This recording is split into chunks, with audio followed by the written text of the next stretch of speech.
और अब रूस यूक्रेन की बात करते हैं, जहां जानकारी है कि रूस का यूक्रेनी सेना पर बड़ा हमला देखने को मिला है। यूक्रेन की सेना को भारी नुकसान पहुंचाने का दावा किया गया है।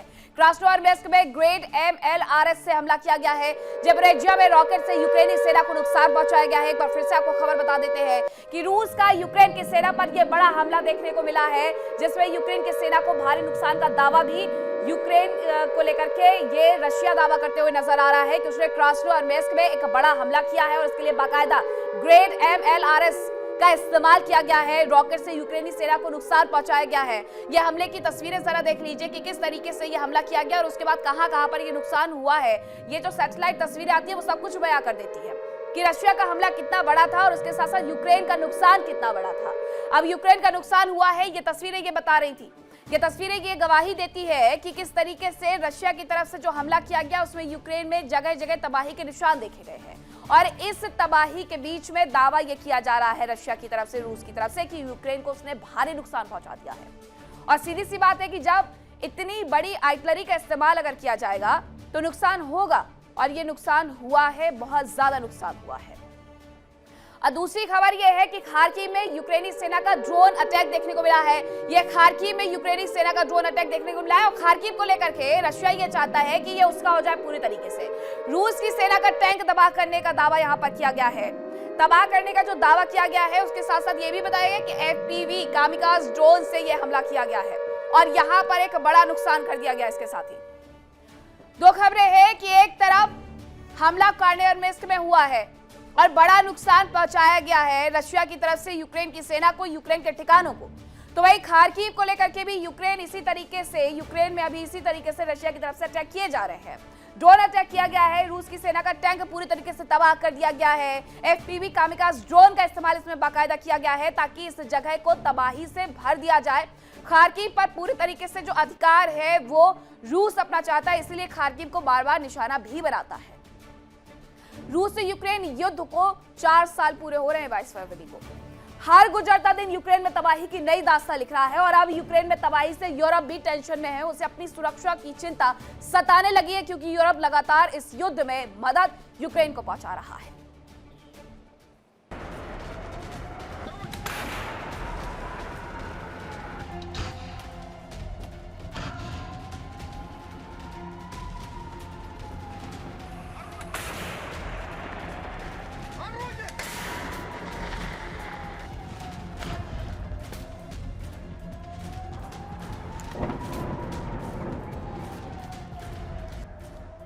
अबू धाबी में वार्ता अटकी।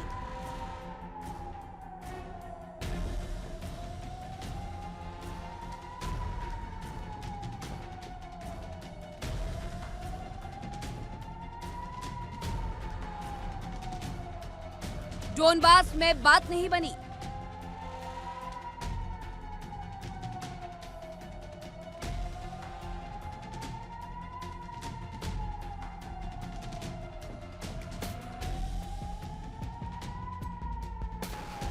रूस का गुस्सा फूटा।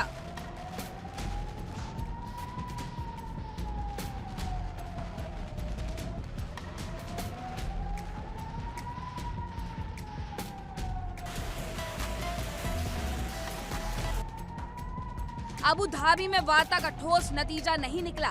दूसरे मुद्दों पर बात बनी लेकिन डोनबास पर कोई बात ही नहीं हुई।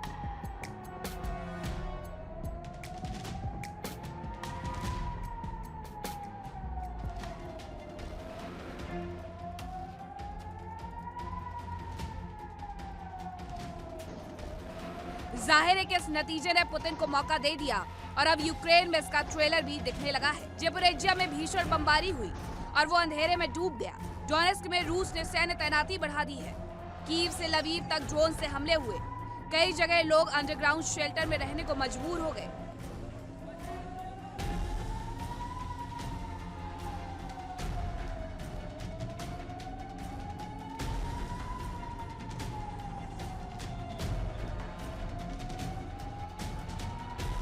माना जा रहा है कि डोनबास के मुद्दे पर ट्रंप पुतिन का साथ दे सकते हैं, लेकिन ज़ेलेंस्की 1 इंच जमीन भी देने के मूड में नहीं है।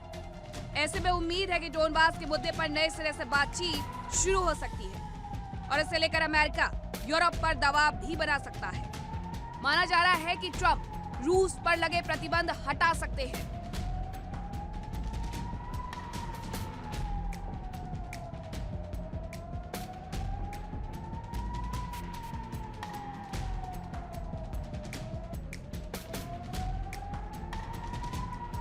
रूस के भीषण हमलों की वजह से यूक्रेन का एनर्जी सेक्टर तबाह हो गया है। यूक्रेन के कई इलाकों को महज 5 घंटे ही बिजली मिल पा रही है।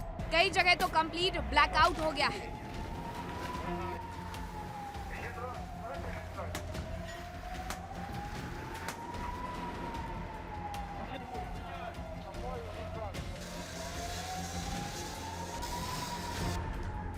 यूक्रेन के इंजीनियर बिजली स्टेशन और लाइंस को ठीक करने की कोशिश तो कर रहे हैं, लेकिन हर बार रूस फिर हमला कर देता है, जिससे मरम्मत के काम में मुश्किल आ रही है।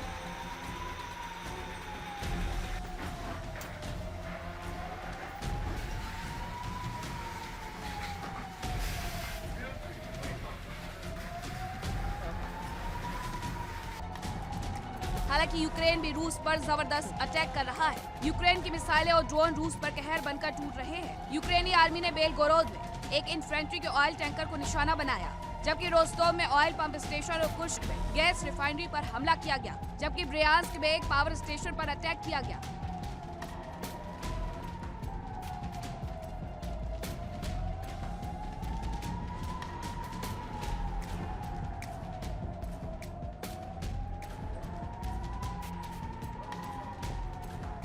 यूक्रेन मान रहा है कि रूस के हमले जल्दी नहीं रुकेंगे और रूस और सैनिक मिसाइलों से भी अटैक कर सकता है। लिहाजा यूक्रेन की सेना और सैनिक ठिकानों पर भी हमले कर रही है।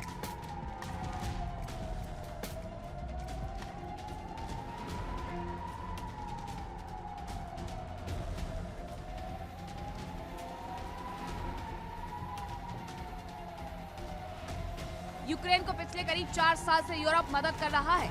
यूरोप ने एक बार फिर यूक्रेन को मदद का ऐलान किया है। बताया जा रहा है कि पोलैंड ने यूक्रेन के लिए 507 करोड़ के आर्म्ड व्हीकल देने का ऐलान किया, जबकि मेग फाइटर जेट्स देने पर भी विचार किया जा रहा है।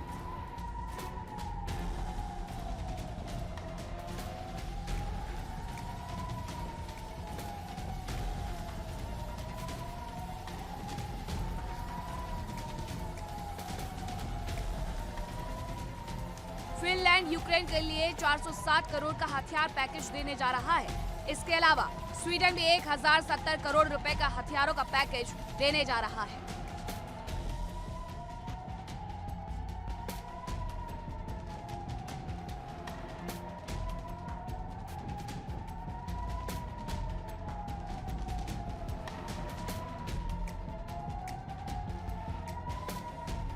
यूक्रेन को हथियारों की मदद करने के साथ ही यूरोप अपनी सुरक्षा के लिए भी इंतजाम कर रहा है। हालांकि खबर यह है कि यूरोप के पास हथियारों की कमी है। यूरोप अमेरिका के बिना अपनी हिफाजत भी नहीं कर सकता और ट्रंप रूस के खिलाफ यूरोप का साथ देंगे, इसकी उम्मीद बेहद कम लग रही है।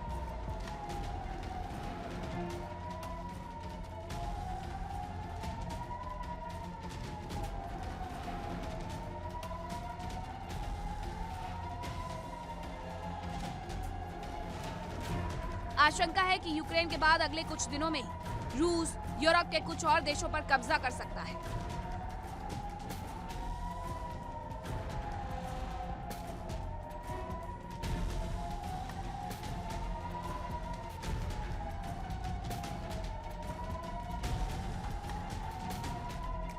साफ है कि रूस यूक्रेन को बख्शने के मूड में नहीं है और उसके बाद यूरोपीय देशों पर भी पुतिन का गुस्सा फूट सकता है। अगर ऐसा होता है तो ये युद्ध परमाणु युद्ध में भी बदल सकता है, क्योंकि यूरोपीय देशों के पास कम ही सही लेकिन परमाणु हथियार मौजूद है। Bureau report, India daily.